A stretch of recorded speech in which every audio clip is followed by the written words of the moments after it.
पुण्यामधून पुण्यातील गर्भवती महिलेच्या मृत्यू प्रकरणासंदर्भात महत्त्वाची बातमी।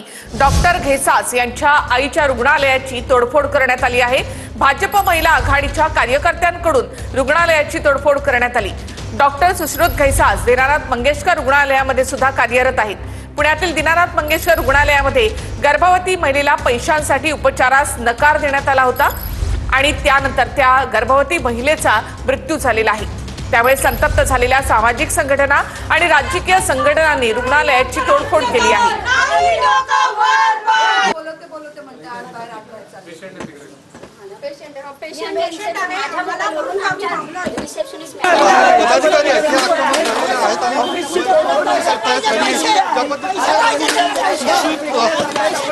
घेसास या डॉक्टरांचं नाव आहे, त्यांचं हे खाजगी रुग्णालय आहे आणि त्या पैशावर त्यांनी एवढं मोठं हॉस्पिटल बांधलं, त्या पैशावर त्यांनी एवढं मोठं हॉस्पिटल 10 लाख रुपये लागत होता। हो, त्याला माणूस की नाहीये।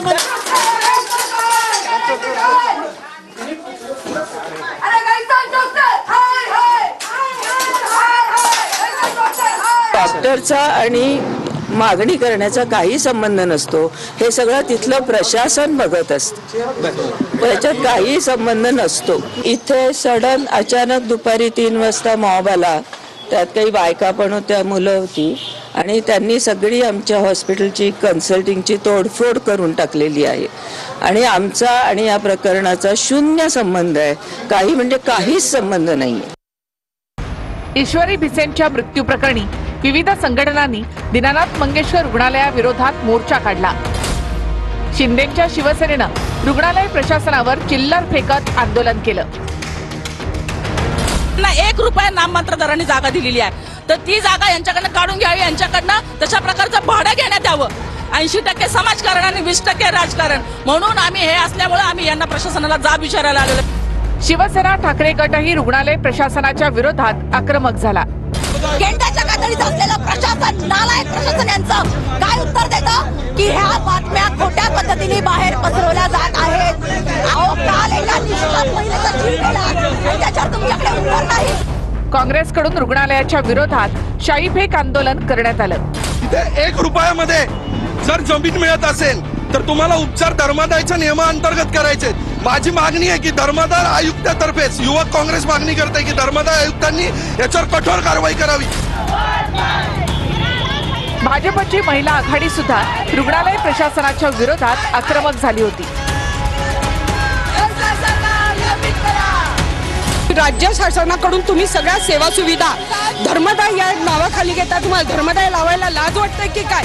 तुम्हाला जागा फुकट हवी, तुम्हाला लाईट फुकट हवी, तुम्हाला पाणी फुकट हवं, तुम्हाला सगळ्या सवलती हव्या आणि गरजूंना मदत करता येत नसेल तर राज्य सरकारकडनं यांच्याकडे नक्कीच लक्ष दिलं जाईल। पतित पावन संघटनेकडून रुग्णालयाच्या फलकाला काळं फासण्यात आलं।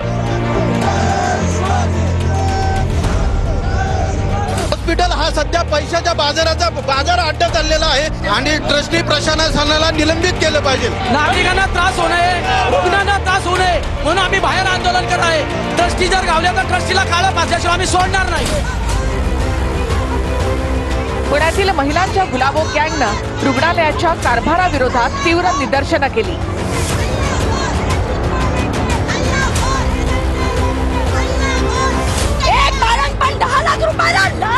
बेशरम तुझे पोलिसांकडनं आलो, आम्ही त्यांना 10 वेळा सांगतोय आम्ही हुल्लडबाजी करायला आलेलो नाही आहोत, आम्ही आई म्हणून आलोय।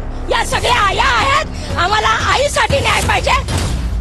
ठाकरेंच्या शिवसेनेनं आणि शरद पवारांच्या राष्ट्रवादीनं धर्मादाय कार्यालयातही धडक मारली। ठाकरेंच्या शिवसेनेनं धर्मादाय आयुक्तांना डुप्लिकेट नोटा देऊन निषेध नोंदवला, तर रुग्णालयाच्या विरोधात कडक कारवाई करण्याची मागणी शरद पवारांच्या राष्ट्रवादीनं केली। सदस्य मनुष्यबळाचा गुन्हा दाखल केला पाहिजे आणि जे प्रशासनाचं त्या ठिकाणी लक्ष नाही, त्या ठिकाणी त्यांनी त्या ठिकाणी लक्ष दिलं पाहिजे। त्या हॉस्पिटलची चॅरिटी सगळं त्याचं ऑडिट झालं।